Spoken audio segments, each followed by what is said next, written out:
The rope bit into Clara's wrists as her uncle dragged her up the auction steps. A splinter drove deep into her bare heel, but she refused to cry out. 19 years old, standing in a thin cotton dress while December wind cut through her like a blade, and she would not give these men the satisfaction of hearing her scream. Her own blood was selling her to pay his gambling debts. Subscribe to our channel and follow Clara's story to the very end. Comment your city below so I can see how far this tale has traveled. Elk Creek, Wyoming Territory, December 1887. The auctioneer's voice cracked across the crowd like a whip. Gentleman, healthy girl, 19 years of age.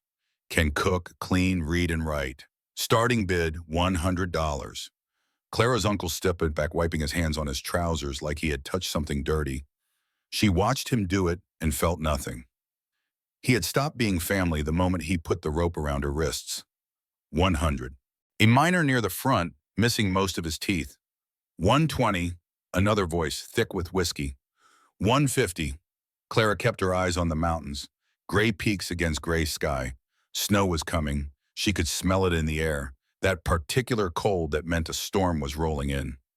200. The crowd shifted. Clara's gaze dropped before she could stop it. A man was pushing through from the back. Tall, broad-shouldered, wearing a duster coat dusted with snow. His face was hard beneath dark stubble, and when his eyes met hers, he looked away fast, like he was ashamed to be here. 200 from Jacob Hartley, the auctioneer pointed. Do I hear more? 250. Clara's blood went cold. The new bidder stepped forward, and everything about him felt wrong. 2 clean boots, 2 fine clothes, a smile that made her think of snakes and tall grass. Wade Haskell, someone muttered behind her. Bad news, that one. Haskell tipped his hat toward Clara. She's a pretty thing. I could use some company out at my place. 300. Hartley's voice was flat, no emotion. 350. Haskell didn't even look at him. His eyes stayed on Clara, moving over her in a way that made her skin crawl. 400. The crowd went dead silent. $400 was half a year's wages for most men here. Haskell laughed softly. You want her that bad, Jacob? What would your dead wife say? Hartley's hands curled into fists. Keep Sarah's name out of your mouth. 450. Haskell pulled out a roll of bills, making a show of counting them. I've got a big house, you know, gets lonely. My last housekeeper, she got real lonely too. All by herself. No neighbors for miles. He smiled at Clara. She left in quite a hurry. Clara understood exactly what he meant. Her stomach turned, but she didn't let it show on her face. Hartley reached into his coat, pulled out a leather pouch, and threw it at the auctioneer's feet. 500, cash, we're done. The auctioneer scrambled for the pouch, eyes wide. 500 going once. Haskell's smile didn't waver. He watched Hartley the way a cat watches a mouse. Going twice. You're making a mistake, Jacob. Haskell's voice was soft now, almost friendly. That ranch of yours is struggling. 500 for a girl you don't even know. Hartley said nothing.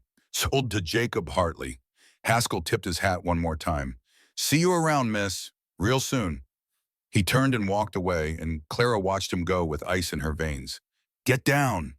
Hartley was at the base of the platform, not looking at her. Now. Clara moved toward the steps, but her uncle grabbed her arm. You mind your place, he hissed. Don't go causing trouble for... Hartley's hand closed around her uncle's wrist. One quick twist, and her uncle yelped, releasing her. She ain't yours anymore. Hartley's voice was quiet, but something in it made Clara's uncle stumble backward. Get out of my sight. Her uncle actually ran toward the saloon without looking back. Clara waited for something to rise up. Grief, anger, relief. Nothing came. Just empty space where family used to be. Can you walk? Hartley asked. She turned. He was watching her, his expression unreadable. Yes, sir. Wagons this way. Storm's coming, and we've got 15 miles. He started walking. Clara followed. The wagon waited at the edge of town. 2 draft horses stamped in the cold. A woman sat on the bench, gray hair tucked under a wool bonnet, blankets piled around her. This her? The woman's voice was sharp. This is her. Martha, Clara, Martha Price. Her husband runs my ranch. Martha's eyes swept over Clara. Thin dress, bare feet, rope burns on her wrists. Something hardened in her face. Good Lord Almighty, Jacob Hartley. She stood up. You give me that coat right now. Martha, right now. Hartley shrugged off his duster without argument. Martha wrapped it around Clara's shoulders, and the warmth hit her like a wave. Leather and wood smoke and something else. Safety, maybe, or the memory of it. Get in, Martha ordered. Sit next to me, Jacob. There's another blanket behind the seat. Move. The wagon lurched forward. Elk Creek fell away behind them. Clara pulled the coat tight and tried to stop shaking. The cold had settled into her bones. She wasn't sure it would ever leave. When did you eat last? Martha asked. 2 days ago, ma'am. Martha made a sound of disgust. That uncle of yours ought to be shot. She reached into a basket and pulled out a cloth bundle. Biscuits. Go slow. The biscuit was still warm. Clara bit into it and had to close her eyes against the sudden sting of tears. Thank you. Nobody calls me ma'am except the bank manager, and I don't like him much. They rode in silence. Snow started falling, thick flakes that stuck to everything. Mr. Hartley, Clara's voice came out steadier than she expected. Why did you pay $500 for me? Hartley didn't turn around. I've got 2 children. Twins, 7 years old. Their mother died 2 years back. I've had 4 housekeepers since. None lasted more than a month. Why not? The children ran them off. Clara absorbed this. Difficult children. That explained the 500. There's more, Martha said quietly. The girl, Rosie, she hasn't spoken to anyone but her brother since her mama passed. Not one word in 2 years. She can't speak? She can. Doctors say there's nothing wrong with her voice. It's grief, I figure. Grief that got stuck inside her and won't come out. Clara thought about that. A little girl so broken she'd locked her voice away. And the boy? Emmett talks enough for both of them. Hartley's jaw tightened. Mostly back talk. He's angry. Been angry since his mother died. Thinks he's got to be the man of the house. A pause. He's 7. He's protecting his sister, Clara said. Only way he knows how. Hartley glanced back at her. Something flickered in his eyes. That's what Martha says. Martha's usually right, Martha said. The snow fell harder. Wind picked up, biting through the blankets. Clara's teeth started chattering. Without a word, Hartley reached behind the seat, pulled out another blanket, and handed it back to her without turning around. Thank you, he grunted. Didn't say anything else, but it was something. A small kindness from a hard man who'd paid $500 for a stranger. Clara wrapped the blanket around herself and held on to that. The ranch appeared through the storm like a ghost. A big wooden house, barns and outbuildings, corrals with horses huddled against the wind. Everything gray and white and cold. Broken Arrow Ranch, Martha said.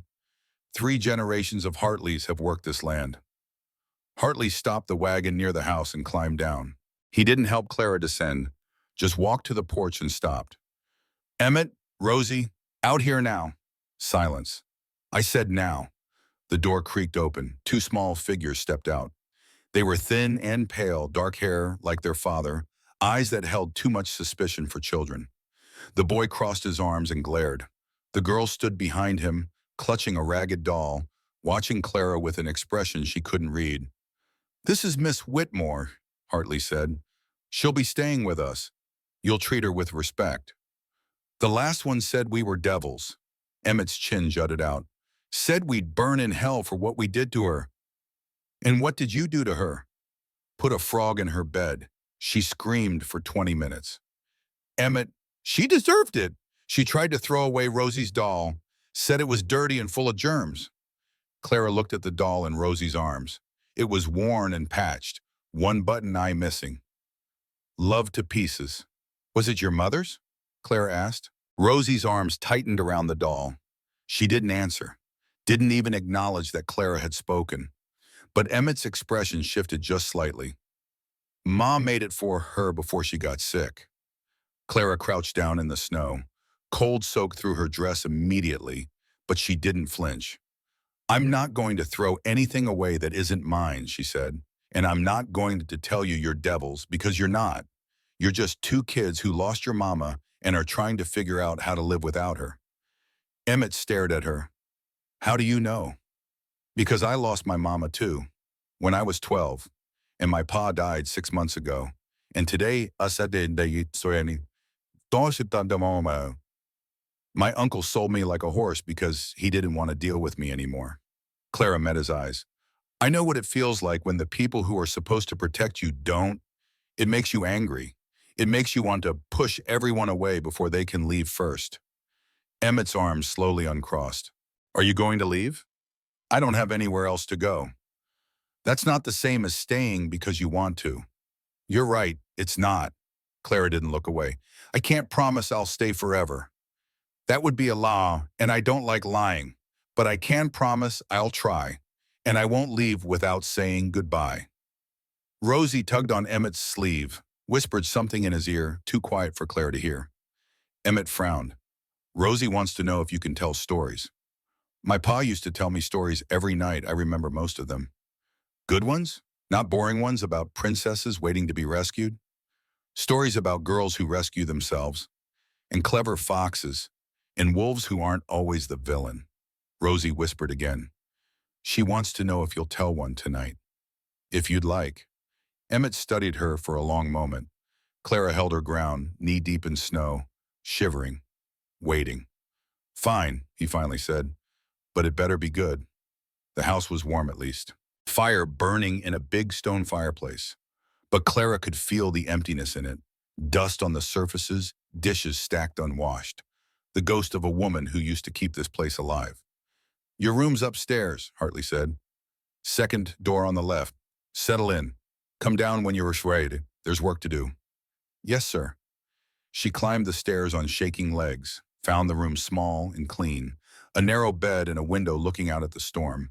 Someone had left a pitcher of water and a fresh towel. Clara sat on the edge of the bed and let herself shake for 1 minute. Just one. Then she splashed water on her face, pulled herself together, and went back downstairs. Supper was stew that Martha had thrown together. Hartley ate in silence. Emmett shoveled food like he was racing someone. Rosie fed small pieces to her doll when she thought nobody was looking. Miss Whitmore, Emmett's voice cut through the quiet. Emmett, Hartley warned, I want to know. The others came from agencies. They had papers and references. She doesn't have anything. Clara set down her spoon. You're right, I don't. So how come? My father died 6 months ago. I went to live with my uncle. He had gambling debts he couldn't pay. She kept her voice steady. I was the only thing he had left to sell. Emmett stared at her. Your own uncle? My own uncle. That's, he trailed off. It is. Rosie had stopped feeding her doll. She was watching Clara with those two old eyes. My ma died, Emmett said abruptly. 2 years ago. She got sick, and she died, and Pa couldn't stop it. And nothing's been right since. I know, I'm sorry. Are you going to try to replace her? No. The others did. They tried to make us call them Ma, tried to change things, move stuff around, throw away things that weren't theirs. His voice cracked. They wanted to pretend she never existed. I'm not going to pretend anything. Your mother was your mother. That's something no one can ever take away. Then what are you going to do? Clara thought about it. Cook your meals, clean the house, tell you stories if you want them, leave you alone if you don't. She paused.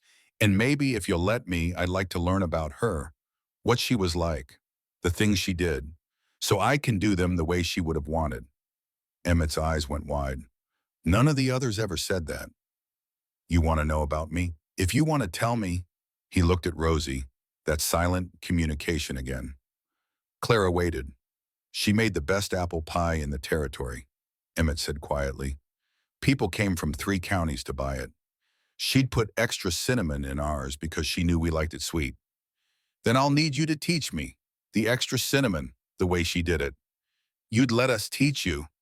I'd be grateful if you would. Something shifted in the room. Not much, but enough. They finished supper in silence, but it was a different kind of silence. Less hostile, more careful, like something fragile was beginning to form, and nobody wanted to break it. Afterward, Clara washed dishes while Martha dried. Hartley disappeared to his study. The twins went upstairs. You did good, Martha said quietly, asking about Sarah. Nobody's ever done that. Seemed like the right thing. Most people don't do the right thing, especially when it's hard. Clara scrubbed at a stubborn spot. I don't know what I'm doing, Martha. I've never taken care of children. I don't know if I can help them. Nobody knows what they're doing. We all just figure it out as we go. Martha hung up the towel. But I'll tell you this, those kids needed someone who'd see them as people, not problems. You did that inside 10 minutes. That's something. Later, Clara climbed the stairs to the children's room. It was big enough for two small beds, a candle burning low on the nightstand between them. Emmett was already under his covers. Rosie sat on her bed with her doll, waiting. All right, Clara settled into a chair between them. This is a story my father told me when I was your age, about a girl who lived at the edge of a great forest where the wolves howled every night. She told it the way her father had, slow, pausing at the scary parts, letting her voice drop to a whisper, then rise again. Emmett pretended not to care, but his eyes never left her face. Rosie clutched her doll and listened like the story was water and she was dying of thirst. When it ended, Emmett's eyes were heavy. That was okay, I guess. High praise, Clara allowed herself a small smile. Good night, Emmett. Good night. She turned to Rosie, who was still watching her. Good night, Rosie. Sweet dreams.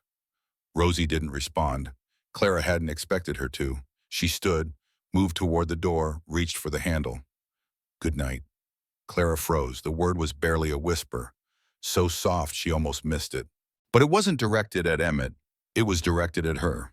She didn't turn around. Didn't want to make it a big thing. Didn't want to scare the word back into wherever Rosie had kept it hidden. Good night, Clara whispered back. She stepped into the hall and closed the door gently. Her hands were shaking. She made it downstairs on unsteady legs. Hartley stood by the fireplace, glass of whiskey in hand. He looked up when she entered. They asleep? Almost. Clara's voice wasn't steady. Mr. Hartley, Rosie spoke to me. He went very still. What? She said good night just now to me lying. The glass trembled in his hand. He set it down carefully on the mantel. You're certain? I'm certain. He ran a hand over his face. When he looked at her again, his eyes were bright. She hasn't spoken to anyone but Emmett in 2 years. 2 years of doctors, specialists, people telling me she might never talk again. His voice was rough. And you're here one day. I didn't do anything special. Just told them a story. You did more than that. He picked up his glass again, stared into it. You asked about Sarah. You wanted to learn how she did things. Nobody's ever... He stopped, swallowed hard. Thank you. I just told the truth. That's more than most people do. They stood there in silence, fire crackling, wind howling outside, snow piling against the windows. Get some sleep, Hartley finally said. Tomorrow's going to be long. Yes, sir. She turned to go. Clara. She looked back. Call me Jacob. Something shifted between them. Nothing dramatic, just a wall coming down, brick by brick. Good night, Jacob. Good night. She went upstairs, lay down in her small room, and listened to the storm rage outside. Rosie had spoken to her. One word, one whisper, but it meant everything. Maybe she could do this. Maybe she could help these broken people put themselves back together. Maybe, for the first time since her father died, she'd found somewhere she could belong. Clara closed her eyes. And 15 miles away, in the warmth of Elk Creek Saloon, Wade Haskell sat alone at a corner table. He turned a poker chip over and over in his fingers, watching the snow pile against the window. $500. Jacob Hartley had paid $500 for a skinny girl with rope burns on her wrists. That ranch was struggling. Everyone knew it.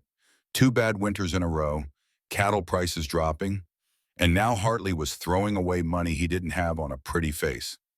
Haskell smiled. He'd wanted that land for years. 3,000 acres of prime grazing territory with water rights that would double the value of his own spread. And Jacob Hartley was the only thing standing in his way. But Jacob was getting desperate, and desperate men made mistakes. Haskell raised his glass to the empty room. To new neighbors, he said softly. This was going to be fun. Outside, the snow kept falling, and the storm was just beginning. The storm lasted 3 days. Clara woke that first morning to silence so deep it pressed against her ears. She pulled back the curtain and found the world buried in white, snow piled halfway up the window frame, the barn barely visible through the swirling flakes. She dressed quickly in the dim light and made her way downstairs. The fire had burned low overnight. She knelt to coax it back to life, adding kindling and blowing gently until flames licked up through the logs. "You're up early," Clara turned. Jacob stood in the doorway to the kitchen, already dressed for work, coffee cup in hand. "Couldn't sleep much." "Storm like this, nobody sleeps much." He crossed to the window, looked out at the white wall of snow. "We'll be stuck inside today. Maybe tomorrow, too. Ranch hands can handle the stock, but nobody's going anywhere until this blows over." "What should I do?" "Whatever needs doing. Kitchen's a mess. Laundry's piled up. The children will need watching." He paused. "Emmett gets restless when he's cooped up. Starts looking for trouble." "I'll manage." Jacob studied her for a moment. "Rosie really spoke to you last night." "She did. She hasn't said a word to me since Sarah died, not one word." His voice was carefully flat, but Clara heard the pain underneath. "I'm her father and she won't even say my name." Clara didn't know what to say to that.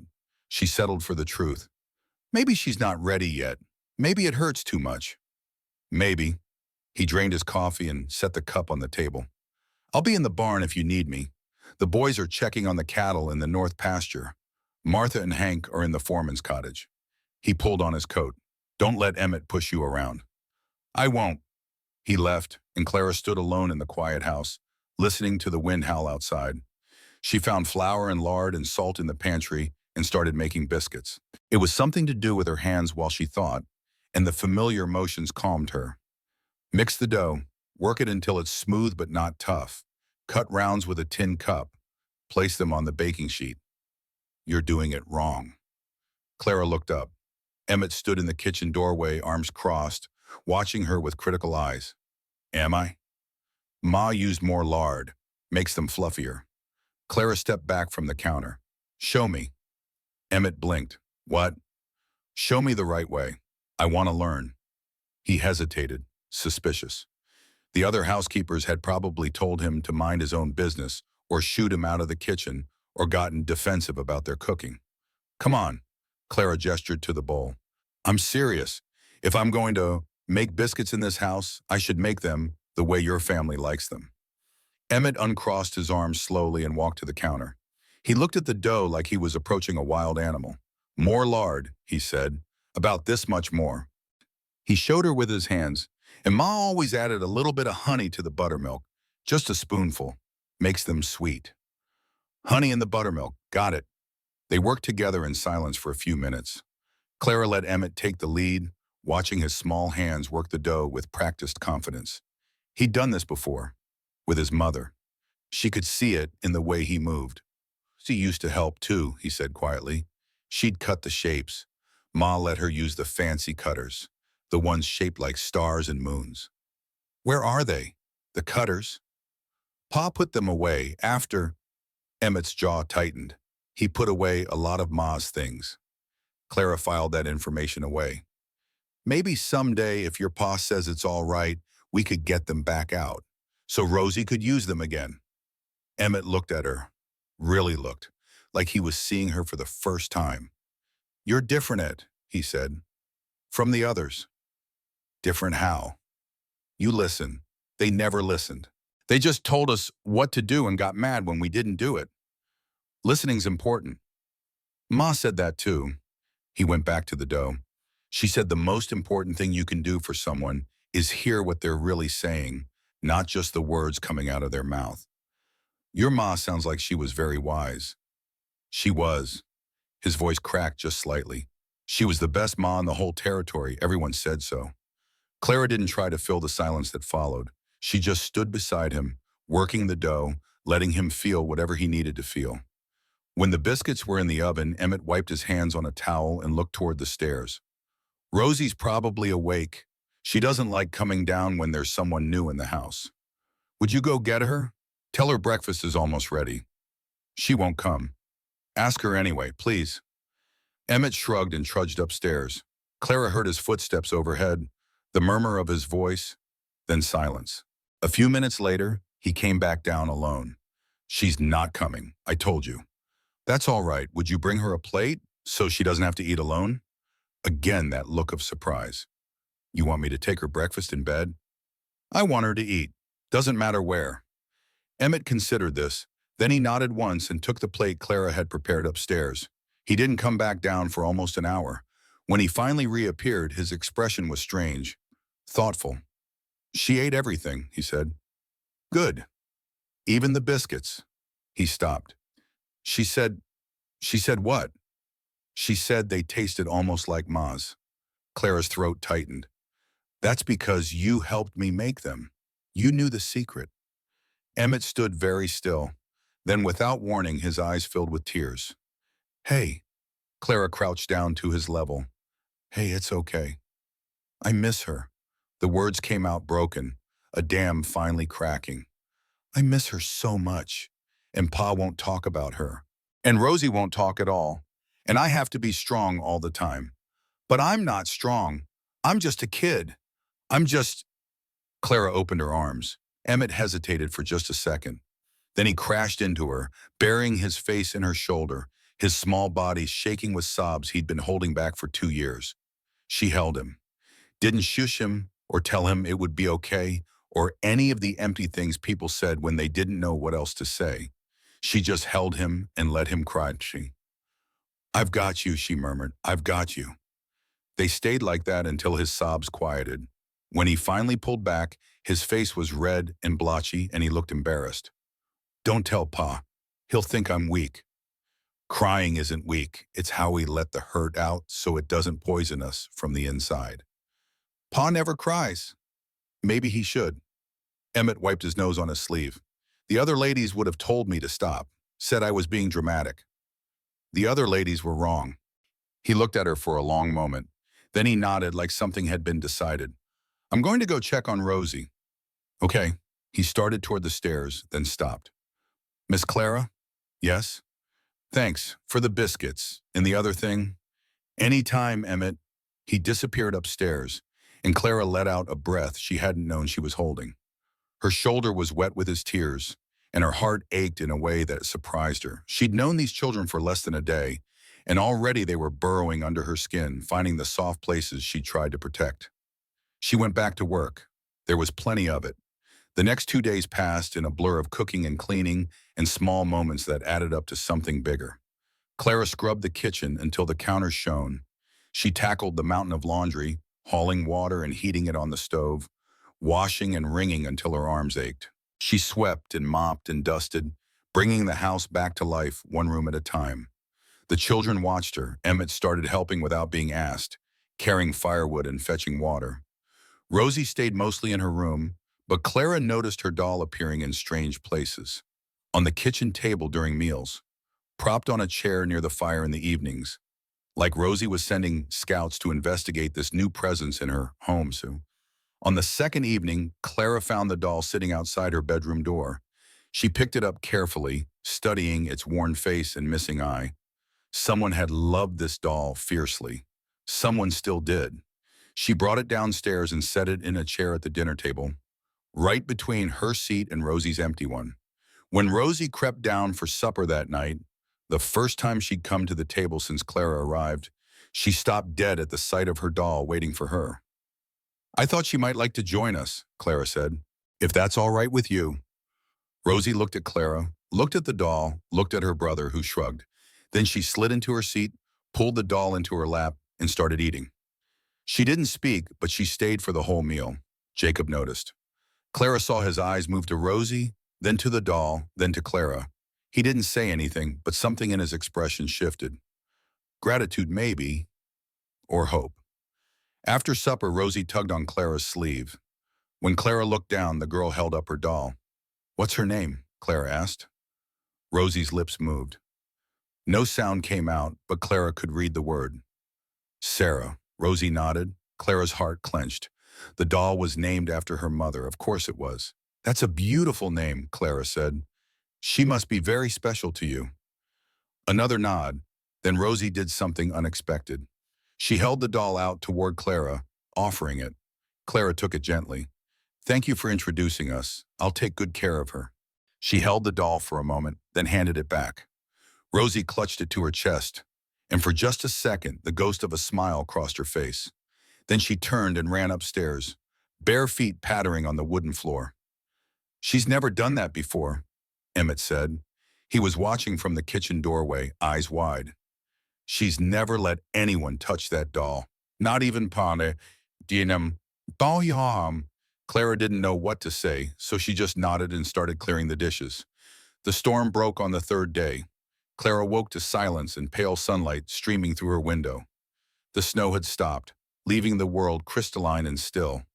Jacob was already outside when she came down, hitching horses to a wagon. Martha appeared mid-morning with fresh bread and news from town that Hank had picked up before the storm hit. Haskell's been talking, she said, her voice low so the children wouldn't hear, telling folks that Jacob's in over his head, that the ranch is failing and it's only a matter of time before he has to sell. Is it true? Clara asked. Martha hesitated. It's been hard. 2 bad winters. Cattle prices are down. But Jacob's a good rancher. He'll pull through if folks give him the chance. But Haskell doesn't want to give him the chance. Haskell wants this land, has for years. The water rights alone would make his spread worth twice what it is now. Martha's mouth set in a hard line. He's been circling like a vulture, waiting for Jacob to stumble. Clara thought about Haskell's smile at the auction, the way he'd looked at her, the threat hidden in his words about lonely housekeepers. He's dangerous, she said. He's patient. That's worse. The wagon rolled out mid-morning, Jacob driving, with 2 of his hands riding alongside. They were heading to check the cattle, see how many had survived the storm. Clara watched them go from the kitchen window, an uneasy feeling settling in her stomach. The children helped her that morning. Emmett chopped wood for the fire while Clara worked on lunch. Rosie sat at the kitchen table drawing pictures on scraps of paper Clara had found. She drew horses and dogs and a little girl with a ragged doll. That's beautiful, Clara said, looking over her shoulder. Is that you and Sarah? Rosie nodded. Would you draw one for me? Something I could put in my room? Rosie's eyes went wide, and she nodded again, more eagerly this time, and bent over her paper with renewed focus. Clara smiled and went back to kneading bread. The sound of hoofbeats broke the quiet just past noon. Someone's coming, Emmett said, appearing at the window. His face went pale. It's Mr. Haskell. Clara wiped her hands on her apron. Go upstairs, both of you. Stay there until I come get you. But now, Emmett, take Rosie and go. Something in her voice made him obey. He grabbed his sister's hand and pulled her toward the stairs. Rosie went willingly, clutching her doll, her eyes wide with fear. Clara waited until she heard their door close. Then she walked to the front porch. Haskell was dismounting as she stepped outside. He was alone, his horse's breath fogging in the cold air. He smiled when he saw her, that snake's smile that made her skin crawl. Miss Whitmore, settling in nicely, I see. Mr. Hartley isn't here. I know, I watched him leave this morning. Haskell stepped closer. Thought I'd come introduce myself properly. We're neighbors, after all. We've met. Hardly. You were on an auction block. I was bidding. Not exactly a social occasion. He looked past her toward the house. Nice place, shame about the neglect. Sarah used to keep it beautiful. Flowers in the windows. Fresh paint on the shutters. Now, look at it. What do you want, Mr. Haskell? Direct. I like that. He leaned against the porch railing, too close. I want to help. Jacob's struggling. Everyone knows it. I could take this place off his hands. Give him a fair price. Let him start over somewhere else. That's generous of you. Isn't it? His smile widened. Of course, if he doesn't want to sell, things could get difficult. Accidents happen on ranches. Fences break, cattle wander, fires start. He shrugged. Terrible thing, a fire in winter. Nowhere to go. Nothing to do but watch everything burn. Clara's hands curled into fists at her sides. Is that a threat? Just an observation. Haskell's eyes moved over her slowly, the way they had at the auction. You're a pretty thing, smarter than the others he's hired. I can see why he paid so much for you. I think you should leave. Do you? He stepped even closer, close enough that she could smell the tobacco on his breath. See, here's the thing about men like Jacob. They're proud, stubborn. They'd rather lose everything than admit they need help. But you're practical. You understand that sometimes you have to make hard choices to survive. Clara held her ground. I understand that you're threatening a man who isn't here to defend himself. That's cowardice, Mr. Haskell. Something flickered in his eyes. Surprise, maybe. Or anger. Careful, Miss Whitmore. No, you be careful. Clara's voice was steady, but her heart was pounding. I've got nothing to lose. You took everything from me when you bit on me like I was livestock. But this family has taken me in, and I'll be damned if I let you hurt them. Haskell stared at her for a long moment. Then he laughed, a cold sound with no humor in it. You've got fire. I'll give you that. He stepped back, tipped his hat. I'll be seeing you, Miss Whitmore. Tell Jacob I stopped by to say hello. He mounted his horse and rode away without looking back. Clara stood on the porch until he disappeared over the hill. Then her legs gave out and she had to grab the railing to keep from falling. Miss Clara, she turned. Emmett stood in the doorway, Rosie behind him. I told you to stay upstairs. We heard what he said. Emmett's face was pale but fierce. About burning things. About Pa. Clara took a breath. He was just trying to scare me. Did it work? She considered lying. Then she remembered her promise. Yes, but being scared doesn't mean we stop fighting. Emmett nodded slowly. Pa says that too. Says fear is just information. Tells you what matters enough to protect. Your Pa's a smart man. He doesn't think so. He thinks he's failing us. Clara crouched down. Listen to me. Your Pa is doing everything he can to keep this family together. That's not failing. That's fighting. And as long as we keep fighting, we haven't lost. Rosie stepped forward. She was trembling, her doll clutched tight against her chest. But she reached out and took Clara's hand. Her lips moved. Clara leaned closer. Stay. The word was barely a breath, but Clara heard it. Please stay. Clara's eyes burned. I'm not going anywhere, sweetheart. I promise. Rosie's other hand came up, and suddenly Clara was holding both of them, the doll pressed between them. Emmett shuffled his feet. Me too. I want you to stay too. Then I'll stay for as long as you want me. They stood there on the porch, three people holding on to each other while the cold wind blew. Clara didn't know what the future held. She didn't know if she could protect this family from a man like Wade Haskell, but she knew she was going to try. Jacob returned at dusk, his face drawn with exhaustion. Clara met him at the barn while the children were inside. We lost 12 head, he said, unhitching the horses. Frozen. The rest made it through, but it was close. There's something you need to know, Clara said. He stopped and looked at her. What happened? Clara told him, all of it. The offer to buy the ranch, the threats, the way Haskell had looked at her. Jacob's hands tightened on the harness until his knuckles went white. He threatened you. He threatened all of us. And you stood there and faced him down. Alone, too. I wasn't going to let him near the children. Jacob was quiet for a long moment.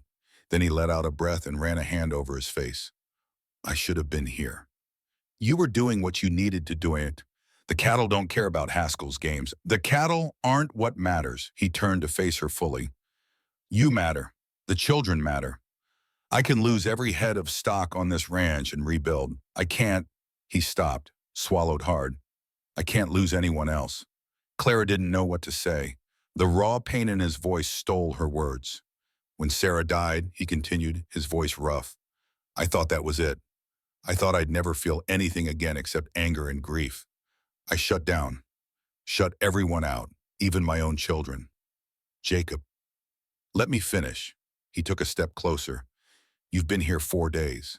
4 days, and Rosie is talking again. Emmett is smiling. The house feels like a home instead of a tomb. I don't know how you did it. I don't know why you're even trying after everything you've been through. But I need you to know that what you're doing, it matters. You matter. Clara's eyes burned. I'm just doing what anyone would do. No, you're not. He reached out, hesitated, then gently touched her cheek. You're doing what Sarah would have done. You're seeing my children for who they are and loving them anyway. That's not just anyone. That's someone special. A tear slipped down Clara's face before she could stop it. Jacob wiped it away with his thumb. Haskell's going to keep coming. He won't stop until he gets what he wants or until someone stops him. It's going to get worse before it gets better. I know. And you're still going to stay? Clara thought about the auction platform, her uncle's hand on her arm, the rope burns that were still healing on her wrists. Then she thought about Emmett crying into her shoulder, Rosie handing her the doll named Sarah. The word stay whispered like a prayer. I'm staying. Jacob nodded slowly. Something shifted in his expression. Not a smile, not exactly, but something close to it. Then we face whatever comes. Together. Together, Clara agreed. They walked back to the house side by side, the cold wind at their backs and the warm light of the windows ahead. Emmett and Rosie were waiting in the doorway, watching. Is everything okay? Emmett asked. Jacob looked at Clara. Clara looked back. Everything's going to be fine, Jacob said. We're going to take care of each other. That's what family does. Rosie tugged on her brother's sleeve, whispered something in his ear. Emmett's eyes went wide, then he smiled. Really smiled, for the first time since Clara had met him. Rosie wants to know if Miss Clara can read us a story tonight. She says, he stopped, looked at his sister. She says she wants to hear her voice again. Clara knelt down so she was at Rosie's level. I would love nothing more. What kind of story would you like? Rosie's lips moved.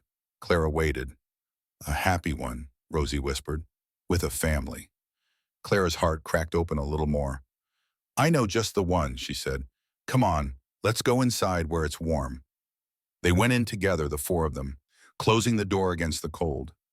Outside, the stars were coming out over the snow-covered hills, and somewhere in the darkness, Wade Haskell was making plans. But inside, there was light and warmth and the beginning of something that felt almost like hope. 2 weeks passed, and Clara began to believe they might be all right. The ranch settled into a rhythm. Clara woke before dawn to start breakfast. Jacob came in from the barn with frost on his coat and hunger in his eyes. The children appeared at the table, sleepy and warm, and for those quiet morning moments, they were almost a family. Rosie still didn't speak much. A word here, a whisper there. Always soft, always careful. But she stayed close to Clara now, following her around the house like a shadow, helping with small tasks, watching everything with those two old eyes. Emmett talked enough for both of them. He told Clara about the ranch, about the horses he wanted to ride when he was older, about the time his father had let him help with the branding.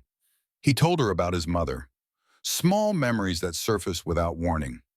Sarah teaching him to fish. Sarah singing while she cooked. Sarah reading to them by firelight. Each memory was a gift. Clara collected them carefully, learning the shape of the woman who had lived in this house before her. Jacob watched it all from a distance.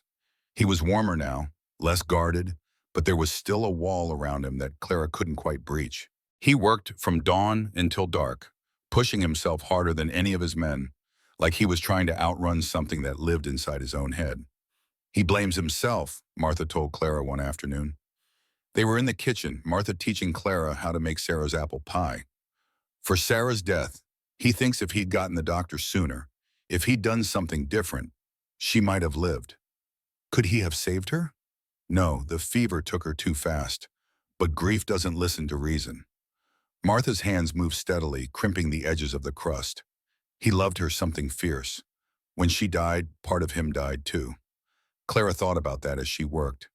She thought about Jacob's calloused hands and tired eyes, about the way he looked at his children, like they were the only thing keeping him tethered to the earth.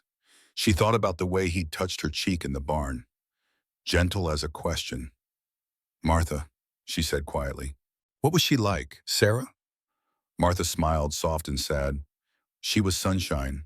That's the only way to describe her. She walked into a room and everything got brighter. She could make Jacob laugh, really laugh, the kind that comes from deep in your belly. She could calm a spooked horse with just her voice. She could make anyone feel like the most important person in the world. She sounds wonderful. She was, and losing her nearly destroyed him. Martha set down the rolling pin. But you're bringing something back. I see it in his eyes when he looks at you. Hope. He hasn't had that in a long time. Clara's cheeks flushed. I'm just the housekeeper. Wild, you stopped being just the housekeeper the moment Rosie said your name. Before Clara could respond, the back door banged open. Jacob stood in the doorway, snow swirling behind him, his expression grim. Storm's coming in fast, bigger than the last one. I need to get the cattle moved to the lower pasture before it hits. How long do you have? Martha asked. A few hours, maybe less. He was already reaching for his heaviest coat. Hank's gathering the men. We'll ride out now, work through the night if we have to. Clara's stomach tightened. Is it safe? Safe enough if we move fast. He pulled on his gloves, not meeting her eyes. Keep the children inside. Don't let them out for any reason. If the storm hits before we're back, stay in the house. Don't try to come looking for us. Jacob. I mean it, Clara. These storms can kill. The snow comes down so thick you can't see your hand in front of your face. People get lost 10 feet from their own front door and freeze to death. Then maybe you shouldn't go. He finally looked at her. Those cattle are the only thing standing between this ranch and bankruptcy. If we lose them, we lose everything. Clara wanted to argue, wanted to tell him that no amount of cattle was worth his life. But she saw the determination in his eyes, the weight of responsibility he carried on his shoulders, and she knew he wouldn't listen. Be careful, she said instead. Please. Something flickered in his expression. He reached out and squeezed her hand, just for a moment. I'll be back, I promise. Then he was gone, the door slamming shut behind him, and Clara was left standing in the kitchen with her heart in her throat. The storm hit faster than anyone expected. Clara had just finished putting the children to bed when the wind began to howl. Within an hour, the world outside had disappeared into a wall of white. Snow piled against the windows, and the temperature dropped so fast that ice formed on the inside of the glass. She paced the house, checking the fires, making sure every window was sealed, every door secure. The children slept, exhausted from a day of helping her prepare for the storm. Martha and Hank were in the foreman's cottage, too far away to reach in this weather. Clara was alone. She tried not to think about Jacob out there in the darkness, tried not to imagine him lost in the snow, freezing, calling for help that would never come. She failed. By midnight, she couldn't sit still anymore. She stood at the window, staring out at nothing, her breath fogging the glass. Miss Clara, she spun around. Emmett stood at the bottom of the stairs, his face pale in the firelight. You should be in bed. I can't sleep. He crossed to stand beside you. Pa's out there, isn't he? He'll be all right. He knows these storms. Ma knew them too. Emmett's voice was small. She caught the fever because she went out in a storm to help a calf that was stuck in the snow. She got wet and cold and she couldn't get warm again. Clara's heart clenched.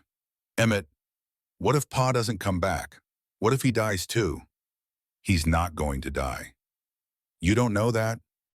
Emmett's eyes were bright with unshed tears. You can't promise that. Nobody can. Clara knelt down so she was at his level. You're right, I can't promise. But I can tell you that your father is the strongest, most stubborn man I've ever met. He survived losing your mother. He survived 2 years of grief and loneliness, and everyone telling him he couldn't do this alone. He's not going to let a storm take him away from you. But what if, then we'll face it together. Whatever happens, I'm here, I'm not going anywhere. Emmett stared at her for a long moment. Then he threw himself into her arms, holding on tight. I'm scared, he whispered. I know. I'm scared too. But we're going to be brave together, okay? For Rosie, for your pa. Okay. They stayed like that for a while, the wind screaming outside, the fire crackling in the hearth. Finally, Emmett pulled back. I'm going to go check on Rosie. Good idea. Stay upstairs with her. Keep each other company. He nodded and started up the stairs. Halfway up, he stopped. Miss Clara? Yes? I'm glad you're here. Before she could respond, he disappeared into the darkness above. Clara turned back to the window. The storm raged on, relentless and terrible. Come home, she whispered. Please come home. Dawn came gray and brutal. The storm hadn't stopped, but it had eased enough that Clara could make out the shapes of the barn and outbuildings through the swirling snow. The men weren't back. Clara made breakfast for the children, forcing cheerfulness she didn't feel. Emmett picked at his food, silent and worried. Rosie clutched her doll and didn't eat it all. Pa should be back by now, Emmett said. The storm's still bad. They probably took shelter somewhere. What if they didn't? What if they're lost? Your father knows this land better than anyone. The front door burst open. Hank stumbled in, covered in snow, his face red and raw from the cold. He looked at Clara with wild eyes. Jacob's hurt. His horse went down in a gully about 2 miles north. He hit his head on a rock and he can't walk. The other men are with him, but we can't move him in this storm. Clara's blood went ice cold. How bad? Bad enough. He was conscious when I left, but he's bleeding in the cold. Hank shook his head. We need to get him back here, but the wagon won't make it through the drifts and we can't carry him that far. What about a sled? Does the barn have a sled? There's an old one. Might work if we can hitch it to the big draft horse. Then let's do it. Clara was already reaching for her coat. Clara, you can't go out there. Jacob said, I know what Jacob said, but Jacob's hurt and he needs help, and I'm not going to sit here and do nothing. She pulled on the coat. Hank, hitch up the sled. I'll get blankets and bandages. I'm coming too. They both turned. Emmett stood in the doorway to the kitchen, his jaw set with determination. Absolutely not, Claire said. He's my pa. I'm coming. Emmett, it's too dangerous. I don't care. I'm not going to stay here while Pa might be dying out there. I'm not. His voice cracked. I can't lose him too. I can't. Clara looked at Hank. Hank looked at her. Neither of them knew what to say. Please, Emmett whispered. Please let me come. Clara knelt down in front of him. If you come, you have to do exactly what I say. No arguments, no running off. If I tell you to stay in the sled, you stay in the sled. Understand? He nodded frantically. And someone needs to stay with Rosie. She can't be alone. Martha's on her way, Hank said. I saw her heading over from the cottage. She'll be here in a few minutes. Clara hesitated. Every instinct told her to leave Emmett here where it was safe, but she saw the desperation in his eyes, the need to do something, anything to help his father. She understood that need. She felt it herself. All right, but you stay close to me, no matter what. Emmett's face flooded with relief. I promise. They moved fast. Martha arrived just as Clara was gathering supplies, and she took one look at the situation and nodded. I've got Rosie. Go. The sled was old but sturdy, and the draft horse was strong enough to pull through the deep snow. Clara sat in the back with Emmett while Hank drove, the wind cutting through their clothes like knives. The world was white and gray and howling. Clara couldn't see more than a few feet in any direction. She held onto Emmett with one arm and the side of the sled with the other, praying they wouldn't tip over into a drift. How much farther? She shouted over the wind. Half a mile, maybe less. It felt like hours. The cold seeped into Clara's bones, numbing her fingers and toes, making her teeth chatter uncontrollably. Emmett pressed against her side, shivering. There, Hank pointed. Through the snow, Clara could make out shapes, men huddled around something on the ground.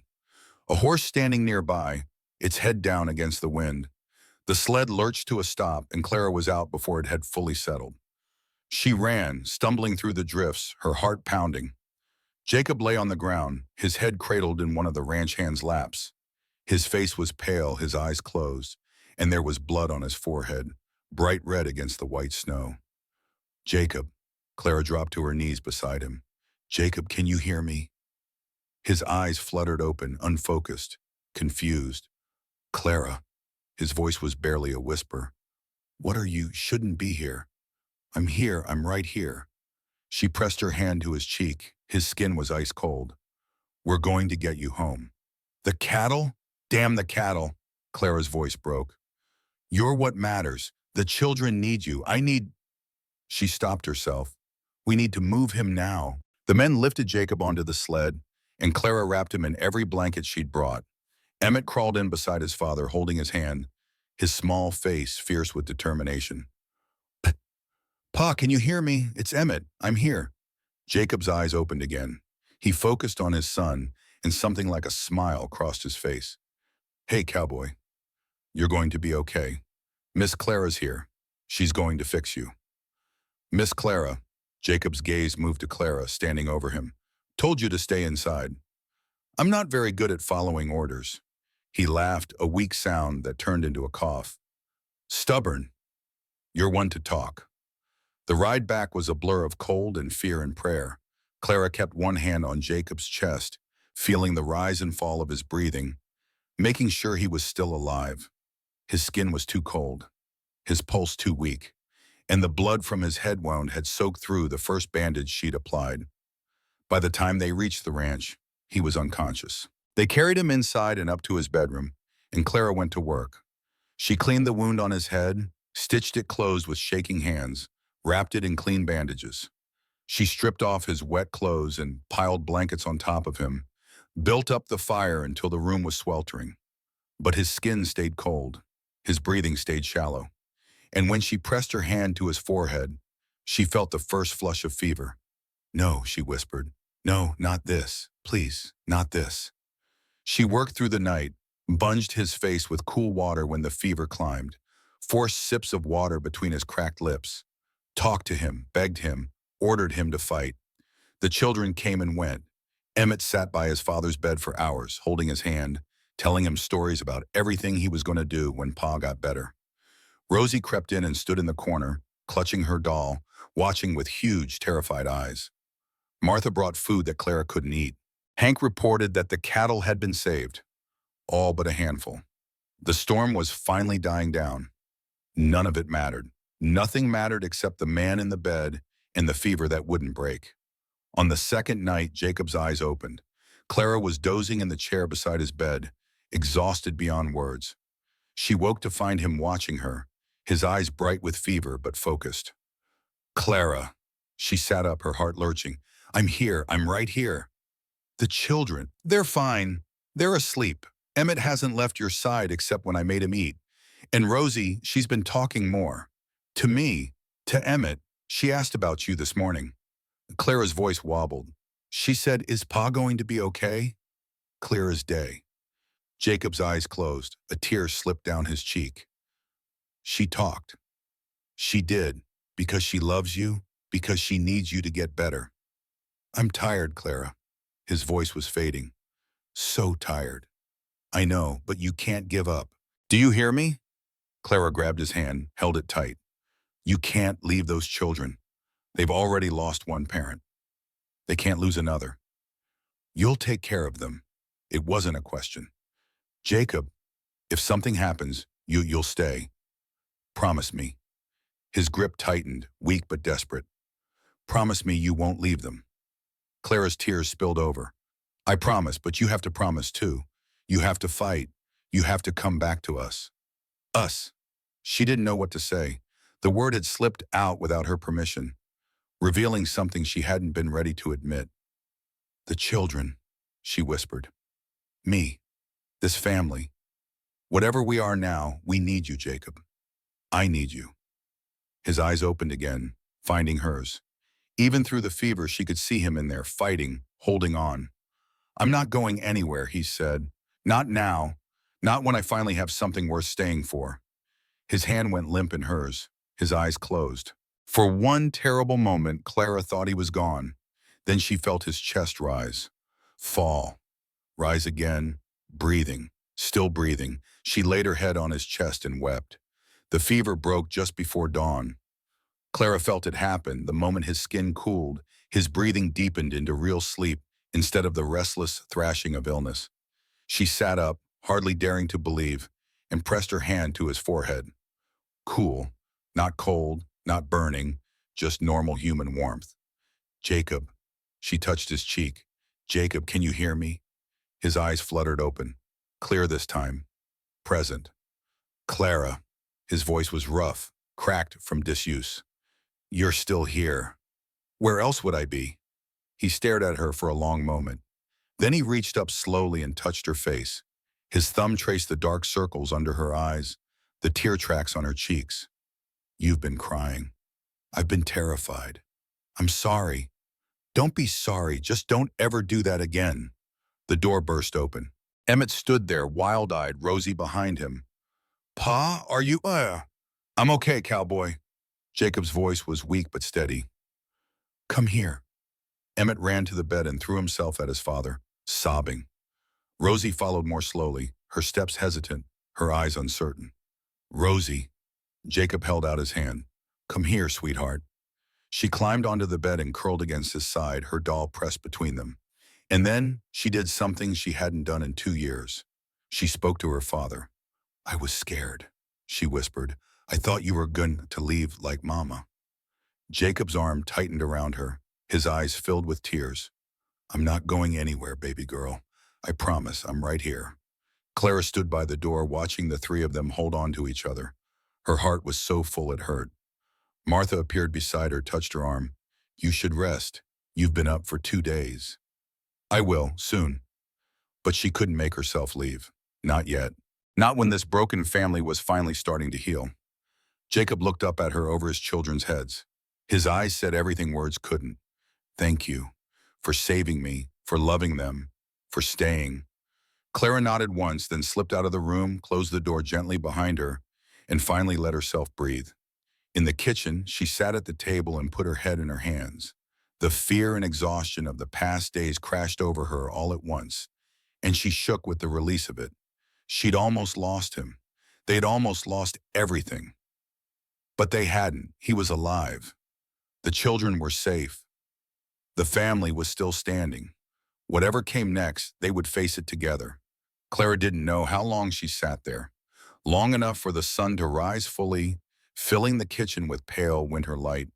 Long enough for her tears to dry and her heart to settle. When she finally looked up, she saw something through the window that made her blood run cold.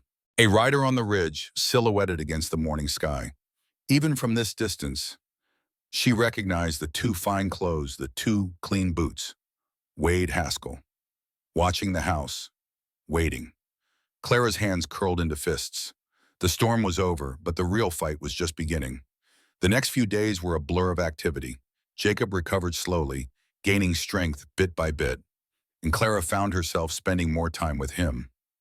They talked in the kitchen while she cooked, sat together by the fire after the children went to bed, shared stories and silences, and small moments that added up to something bigger. He told her about Sarah, really told her, not just the facts, but the feelings, how they'd met at a church social when he was 20 and she was 18. How he'd been too shy to talk to her until she'd marched right up to him and said, "Well, are you going to ask me to dance or just stand there staring all night?" She was bold, Clara said, smiling. She was fearless.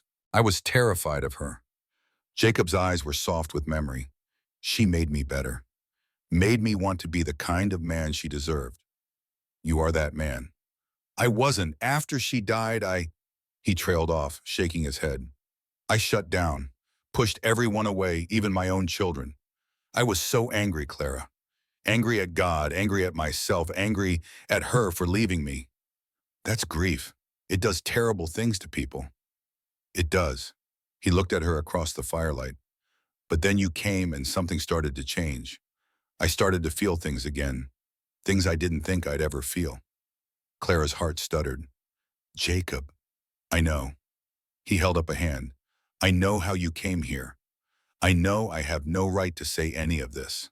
You were sold to me like property, and that's a sin I'll carry for the rest of my life. You saved me from something much worse. That doesn't make it right. No, but it makes it different. Clara leaned forward. I'm not here because you bought me, Jacob. Not anymore. I'm here because I choose to be, because those children upstairs need someone to love them, and because... She stopped, the words caught in her throat. Because, he prompted softly. Because I think you need someone too, and maybe I need someone just as much. The fire crackled between them. Outside, the wind howled against the windows. Jacob stood slowly, crossed to where she sat. He knelt in front of her, his face level with hers, and reached up to touch her cheek. Clara Whitmore, he said, his voice rough. I have no right to ask you for anything, but I need you to know that what I feel for you, it's not gratitude. It's not convenience. It's something I thought I'd never feel again. Clara's eyes burned. What is it? He opened his mouth to answer. The front door crashed open. They jumped apart. Hank stood in the doorway, snow swirling behind him, his face white with fear. The barn's on fire. Jacob was on his feet before Clara could stop him. They ran outside together, and she saw it immediately.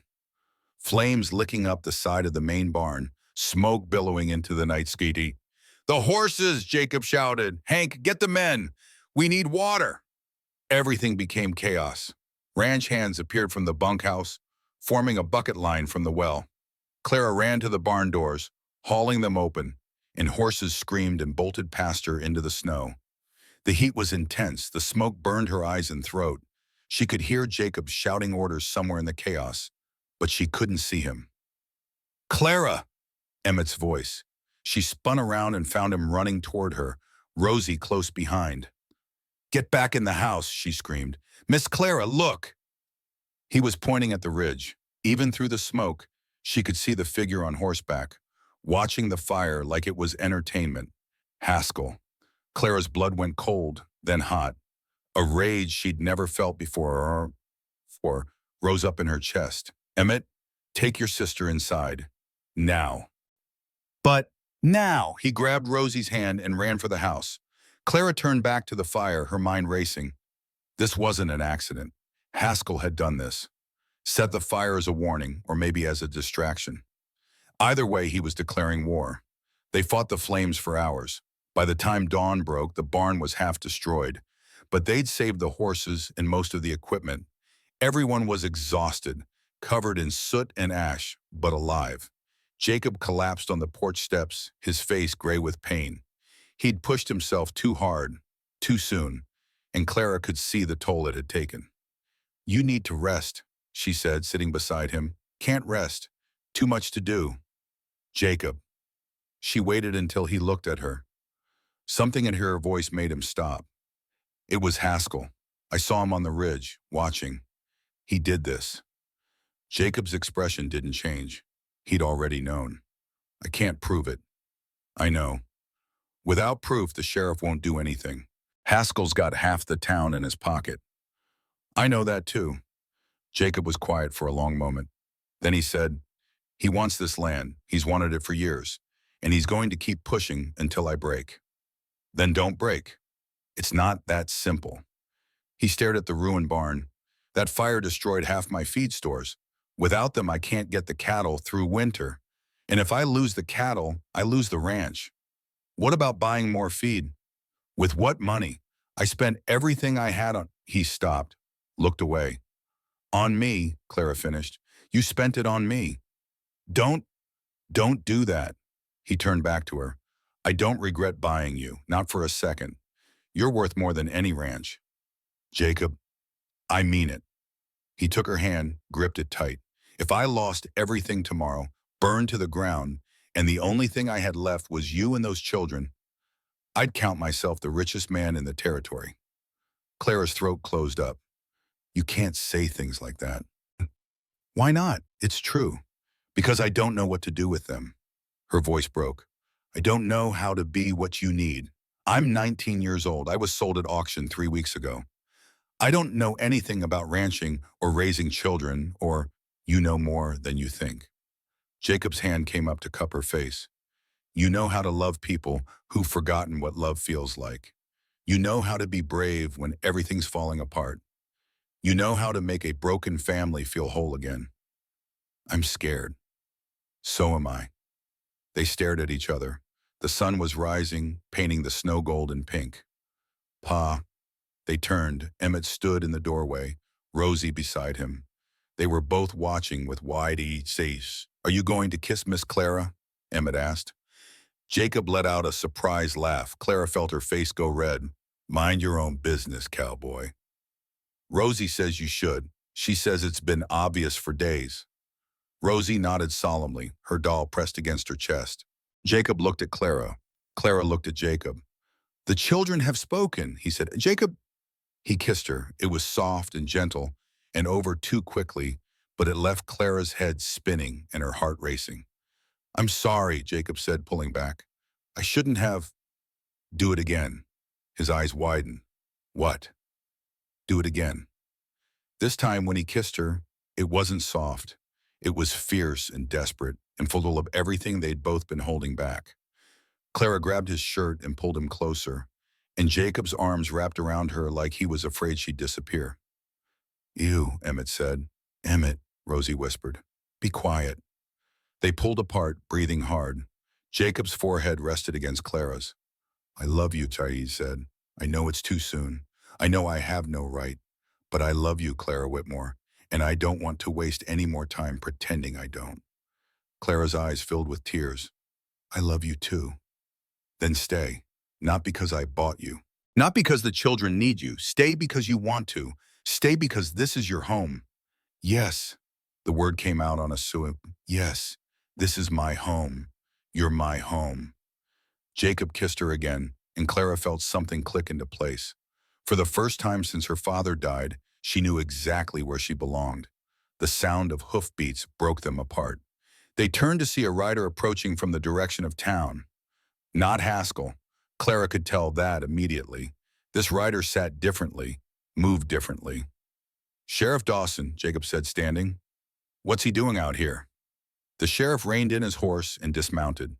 He was a big man with a thick mustache and tired eyes, and he looked like he hadn't slept in days. Jacob, Miss Whitmore? He tipped his hat. I heard about the fire, came to see the damage for myself.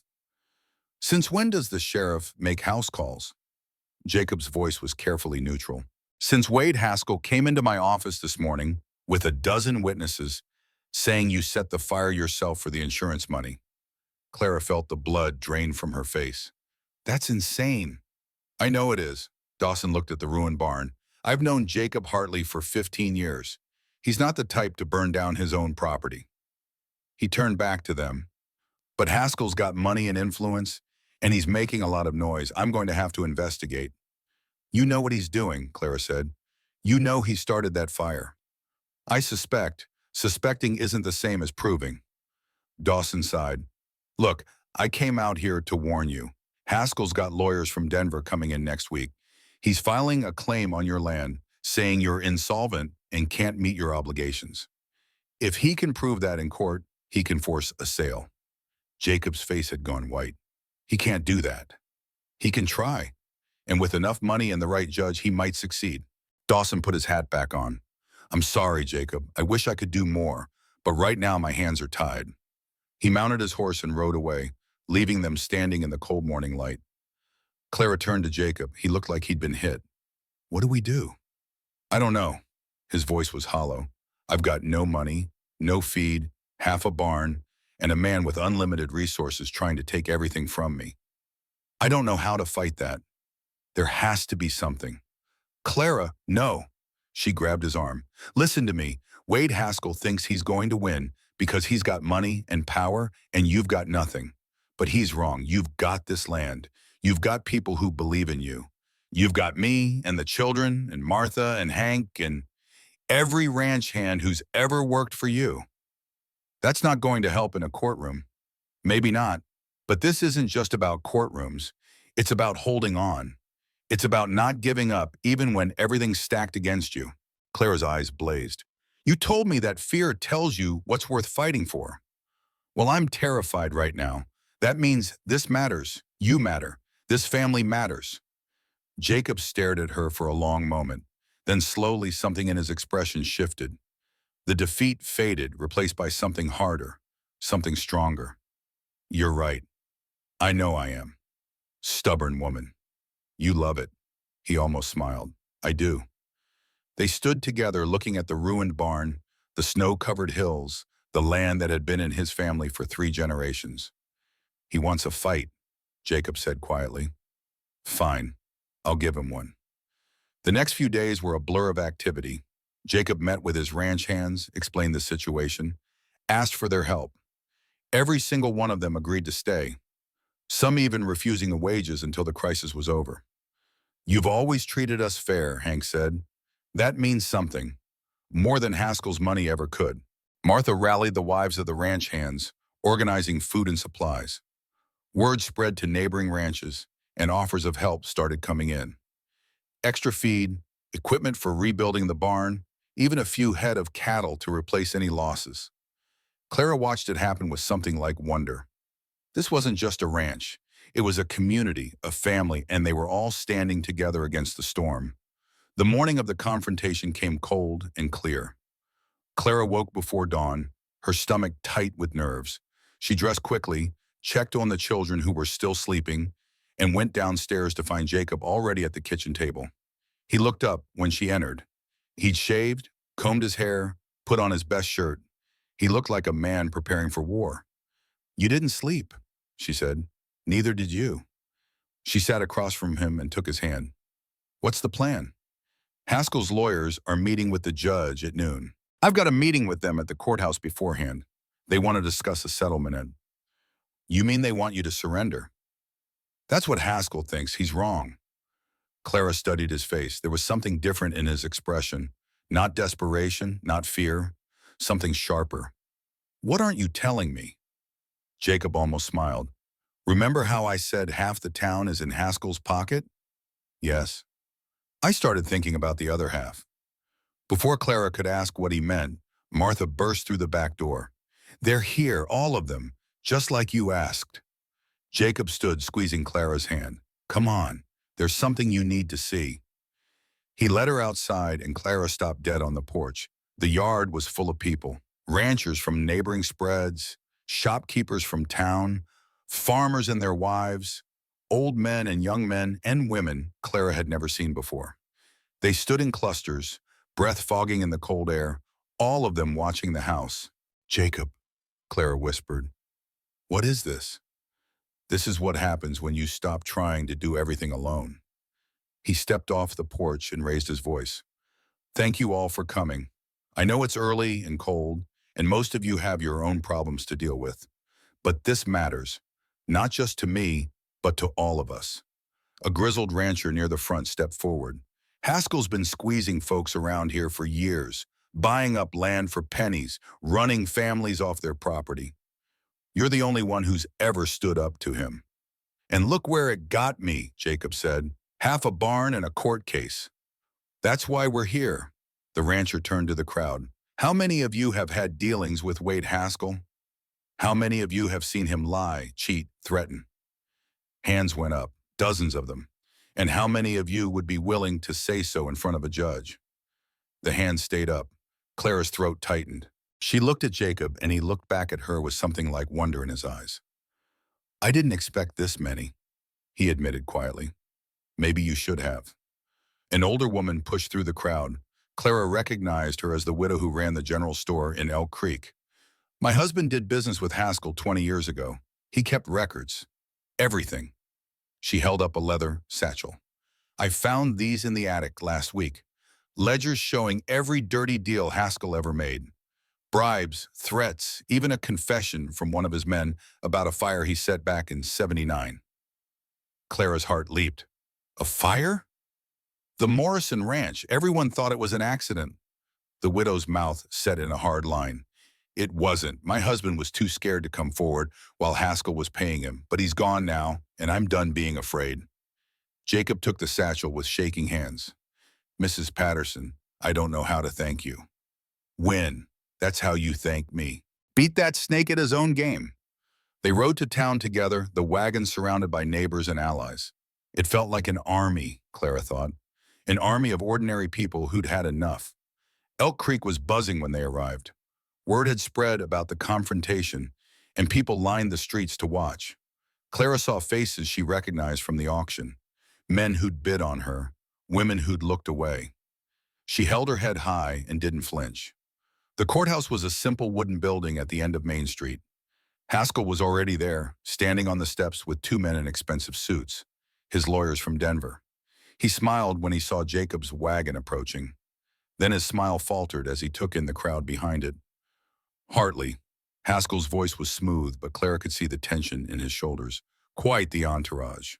"Neighbors," Jacob said, climbing down from the wagon. "People who care about justice." "How touching." Haskell's eyes moved to Clara. "And the little auction purchase, standing by her man." "Her name is Clara," Jacob said quietly, "and she's worth more than everything you own." Something flickered in Haskell's expression, anger, or maybe fear. "Let's get this over with." He turned and walked into the courthouse. His lawyers followed. Jacob looked at Clara. She took his hand. "Together," she said. "Together." They walked into the courthouse side by side. The hearing lasted 3 hours. Haskell's lawyers were good. They presented documents showing Jacob's debts, his losses, the burned barn. They argued that he was insolvent, incapable of maintaining the ranch, and that a forced sale was in everyone's best interest. Then it was Jacob's turn. He called witness after witness. Ranchers who'd seen Haskell's men near Jacob's property the night of the fire. Shopkeepers who'd been threatened into silence. The widow Patterson with her husband's ledgers, documenting 20 years of corruption. The judge listened with growing disbelief. Haskell's lawyers objected constantly, but the evidence was overwhelming. Finally, Jacob called his last witness. "I'd like to call Clara Whitmore to the stand." Clara's heart stopped. They hadn't discussed this. She looked at Jacob and he nodded. She walked to the front of the room and took her seat. "Miss Whitmore," Jacob said, "can you tell the court how you came to be at the Broken Arrow Ranch?" Clara took a breath. "I was sold at auction in this town 3 weeks ago. My uncle put me up for sale to pay his gambling debts." Murmurs rippled through the crowd. "And who purchased you?" "Wade Haskell bid on me. He made it clear what he intended to use me for." Clara kept her voice steady. "Then Mr. Hartley outbid him. He paid $500 to keep me safe." "What happened after you arrived at the ranch?" "Mr. Haskell came to the house while Mr. Hartley was away. He threatened me, said accidents happen on ranches, said fires start." Clara looked directly at Haskell. "He said his last housekeeper got lonely, that she left in a hurry." The courtroom erupted. The judge banged his gavel. "Order! Order!" Haskell was on his feet. "She's lying. This is slander." "I'm not lying." Clara's voice cut through the noise. "And I'm not afraid of you anymore. You've spent years terrorizing this community, and it stops today." The judge leaned forward. "Mr. Haskell, do you have anything to say in your defense?" Haskell's lawyers were whispering frantically. Haskell's face had gone red, then white. "This is a conspiracy," he snarled. "Hartley's paid them all to lie." "With what money, the judge asked dryly. "According to your own documents, he's insolvent." Laughter rippled through the crowd. Haskell's jaw clenched. "I want to add something to the record," the widow Patterson called out. "Page 47 of my husband's ledger. A payment of $200 to Sheriff Dawson's predecessor, dated June 1879, the same month the Morrison Ranch burned." The judge took the ledger, read the page. His expression hardened. "Mr. Haskell, in light of this evidence, I'm dismissing your claim against the Broken Arrow Ranch. Furthermore, I'm ordering a full investigation into your business dealings, including the Morrison fire and any other incidents mentioned in these records." "You can't do this." "I just did." The judge banged his gavel. "Court is adjourned." The room exploded into chaos. People were cheering, embracing, crying. Clara sat frozen in the witness chair, unable to believe what had just happened. Then Jacob was there, lifting her to her feet, pulling her into his arms. "We did it," he said. "We actually did it. You did it. We did it together." He pulled back, looked into her eyes. "I couldn't have done any of this without you." "Jacob, marry me." Clara blinked. "What?" "I know I said I'd ask properly. Flowers and dinner and all that, but I don't want to wait anymore." He dropped to one knee right there in the middle of the courthouse, surrounded by cheering neighbors and defeated enemies. "Clara Whitmore, will you marry me?" Tears streamed down Clara's face. "Yes, God, yes." He stood and kissed her, and the cheering got even louder. When they finally pulled apart, Clara saw Haskell being led away by Sheriff Dawson. He looked smaller somehow, diminished, just a man who'd finally run out of luck. He caught Clara's eye as he passed. She expected anger, hatred. Instead, she saw something that looked almost like respect. "You win, Miss Whitmore," he said quietly. "This time." "There won't be a next time," she replied. He didn't answer, just let the sheriff lead him away. Clara turned back to Jacob. He was watching her with an expression that made her heart stutter. "Let's go home," he said. Home. The word tasted sweet on her tongue. "Yes, let's go home." They were married 2 weeks later, on Christmas Eve. The ceremony was simple, held in the small church in Elk Creek with neighbors packed into every pew. Emmett stood beside his father as best man. Rosie was the flower girl, scattering dried wildflowers down the aisle, her doll tucked under one arm. Clara wore a dress that Martha had helped her make, cream-colored cotton with lace at the collar. It wasn't fancy, but when Jacob saw her walk through the church doors, his eyes filled with tears. "You're beautiful," he whispered as she reached the altar. "You're not so bad yourself." The preacher cleared his throat. "Shall we begin?" The vows were traditional, the same words spoken by countless couples before them. But when Jacob said, "I do," his voice broke, and Clara had to blink back tears of her own. "By the power vested in me," the preacher said, "I now pronounce you husband and wife. You may kiss your bride." Jacob cupped her face in his hands. "I love you, Clara Hartley. I love you too." He kissed her, and the church erupted in applause. Emmett whooped. Rosie clapped her hands. Martha was openly crying. When they pulled apart, Clara looked out at the sea of faces. People who'd been strangers a month ago. People who'd become family. "Mrs. Hartley," Jacob's voice was warm. "Ready to go home?" "More than ready." They walked out of the church hand in hand into a world covered in fresh snow. Someone had decorated the wagon with ribbons and bells, and the horses wore wreaths around their necks. Emmett and Rosie climbed in first, fighting over who got to sit where. Clara laughed and let Jacob help her up onto the bench. "Wait," Rosie called. "I have something." She pulled a folded piece of paper from her pocket and handed it to Clara. It was a drawing, careful and colorful, showing 4 figures holding hands in front of a house. "That's Pa," Rosie said, pointing, "and Emmett and me, and you, and the doll," Emmett added. "She made me draw the doll." Clara's vision blurred. "It's beautiful." "It's our family," Rosie said simply. "You're part of it now, for real." Clara pulled both children into a hug, and they led her, squirming but not pulling away. "Thank you," she whispered. "Both of you, for letting me in." "You let us in first," Emmett said. That's what mattered.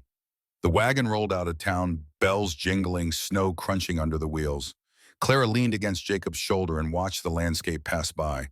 She thought about the girl who'd stood on the auction platform a month ago, terrified and alone, certain her life was over. She barely recognized that girl now. So much had changed. She had changed. "What are you thinking about?" Jacob asked. "The day you bought me." He tensed. "Clara, listen, Baum." She turned to face him. "I used to think that was the worst day of my life, standing on that platform, being sold like property. But now I think maybe it was the best day." "How can you say that?" "Because it brought me here, to you, to the children, to this family." She touched his face. "I wouldn't trade that for anything." Jacob's eyes glistened. "I don't deserve you." "Probably not," she smiled, "but you're stuck with me now." He laughed and pulled her close, and they rode the rest of the way in comfortable silence. The ranch looked different when they arrived. Someone had strung garlands along the porch and put candles in all the windows. Smoke curled from the chimney, and the smell of roasting meat drifted through the air. "Martha," Jacob said. "She must have been cooking all day," Clara said. "She wanted it to be special." Clara climbed down from the wagon. "Our first Christmas as a family." The children ran ahead, bursting through the door with excited shouts. Clara followed more slowly, savoring the moment. The house was transformed. A tree stood in the corner, decorated with ribbons and dried oranges and strings of popcorn. The table was set with Martha's best dishes. Candles flickered everywhere, filling the room with warm golden light. "Welcome home," Martha said, emerging from the kitchen. "I hope you don't mind. I wanted to surprise you." Clara hugged her tight. "It's perfect. Thank you." They sat down to dinner, all of them together. Jacob at the head of the table, Clara beside him, the children across from them, Martha and Hank at the other end. The food was delicious, the conversation loud and happy, the laughter frequent. Clara looked around at these people who'd become her family. A month ago, she'd had nothing. Now she had everything. After dinner, they gathered by the fire. Emmett begged for a story, and Clara obliged, telling them the tale of a brave girl who'd crossed the frontier alone and found her way home. Rosie fell asleep halfway through, curled against Clara's side. Emmett lasted a bit longer, but eventually his eyes drooped closed too. Jacob carried them up to bed one at a time. Clara followed, tucking them in, kissing their foreheads. "Good night, sweetheart," she whispered to Rosie. Rosie's eyes fluttered open. "Good night, Mama." Clara's heart stopped. Rosie smiled sleepily and closed her eyes again. Clara stood there for a long moment, unable to move. Then she felt Jacob's hand on her shoulder. "She called me Mama," Clara whispered. "I heard. I should, oh." He turned her to face him. "She chose you. They both did. And so did I." Clara buried her face in his chest and cried. Happy tears, healing tears, the kind that washed away all the pain and left something clean behind. They stood there in the children's doorway, holding each other while the snow fell softly outside and the fire crackled downstairs. "I never thought I'd have this again," Jacob said quietly. "A family, a home that feels like home. I'd given up." "So had I. And then you came and everything changed." Clara pulled back, looked up at him. "Everything changed for me too. You gave me something I thought I'd lost forever." "What?" "Hope." She touched his face. "You gave me hope, Jacob, and love, and a place to belong." He kissed her, soft and sweet. "Come on," he murmured. "Let's go downstairs. I want to sit by the fire with my wife." My wife. The words sent a thrill through Clara's heart. They went downstairs hand in hand. The fire had burned low, but there was still enough light to see by. They settled on the rug in front of the hearth, wrapped in blankets, watching the embers glow. "This time last year," Jacob said, "I was alone. The children were hurting. The ranch was struggling. I thought that was going to be my life forever. What changed? You walked into it." He pulled her closer. "You walked in and refused to leave. And you made me believe things could be different. You made me believe too." They sat in silence for a while, listening to the wind outside and the fire within. "What do you want?" Jacob asked suddenly. "For the future, if you could have anything." Clara thought about it. "This, just this, more nights by the fire, more mornings with the children, more years of building something together." She looked at him. "What do you want?" "You, always you." He kissed her temple. "And maybe someday more children, if you want them." Clara's heart swelled. "I want them." "Yeah, yeah," Jacob grinned, looking younger than she'd ever seen him. "Then we'll have them, as many as you want. We'll fill this house with laughter and noise and love." "That sounds perfect." "It does, doesn't it?" They stayed by the fire until the embers died and the room grew cold. Then they climbed the stairs together to the room that was now theirs. Clara paused at the window, looking out at the snow-covered hills. The moon was full, painting everything silver and white. "What are you looking at?" Jacob asked. "The future." She turned to him, smiling. "Our future." He came to stand beside her, wrapped his arms around her from behind. "I like the sound of that." "So do I." Outside, the winter wind blew, but inside there was only warmth. Clara leaned back against her husband and watched the snow fall, and she thought about the journey that had brought her here. The loss and the pain and the fear, the hope and the love and the healing. She'd been sold at auction to a stranger. She'd found a family instead. And now, standing in this house that had become her home, with children who called her Mama, and a man who loved her more than she'd ever dared to hope, Clara knew one thing for certain. She was exactly where she was meant to be. The fire burned low, but the love burned bright.